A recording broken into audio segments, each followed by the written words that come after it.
জন্মবার্ষিকী এবং জাতীয় শিশু দিবস উপলক্ষে আয়োজিত এই সন্ধ্যাকালীন অনুষ্ঠানের আলোচনা সভায় সম্মানিত সভাপতি, উপস্থিত আমার এলাকার সম্মানিত মুরব্বী, মুক্তিযোদ্ধাবৃন্দ, ইলেকট্রনিক্স মিডিয়া এবং প্রিন্ট মিডিয়ার সাংবাদিক ভাইয়েরা, আমার রাজনৈতিক সহকর্মীবৃন্দ এবং আমার অনেকগুলো শেখ মুজির সামনে দাঁড়িয়ে আছে আমার জাতীয় তাদেরকে আমার আন্তরিক শুভেচ্ছা এবং মোবারকবাদ।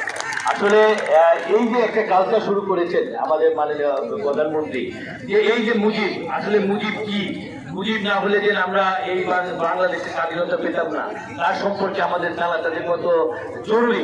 এই যে আমরা একটা মুজিব ফুট কেন, এটার মধ্যে 6টা কিন্তু বুতাম থাকে, এটাও জানতে হবে। 6টা বুতামের কিন্তু মিনিং আছে, 6টা বুতাম 6টা দফা মিন করে। এইসব যদি আমরা এই ইতিহাস যদি জেনে আমাদের এই কিছুদেরকে মানুষ করতে পারি, একসময় কিন্তু ধর্মান্ধত্ব, জামাত বিএনপির যে অপপ্রচার, সেগুলো কিন্তু আস্তে ধীরে বন্ধ হয়ে যাবে। আমি আর করবো না, যেহেতু সারা দিনই বাচ্চারা ইংরেজি এবং নামাজে যায়, রমজানের মাস। আমি আমারও সকলকে আমার আন্তরিক শুভেচ্ছা জানিয়ে এবং আমাদের হাজার বছরের শ্রেষ্ঠ বাঙালি জাতির জনক বঙ্গবন্ধু শেখ মুজিবুর সহ 15ই আগস্টে যারা শহীদ হয়েছেন এবং আমাদের চার নেতা এবং ভাষা আন্দোলন থেকে শুরু করে 71-এর সকল শহীদদের প্রতি আমার কৃতজ্ঞতা এবং শ্রদ্ধা জানিয়ে আমি আমার বক্তব্য শেষ করছি। সর্বোপরি আমাদের জননেত্রী শেখ হাসিনার দীর্ঘায়ু এবং তার জন্য দোয়া চেয়ে আমি আমার বক্তব্য শেষ করছি। জয় বাংলা, জয় বঙ্গবন্ধু।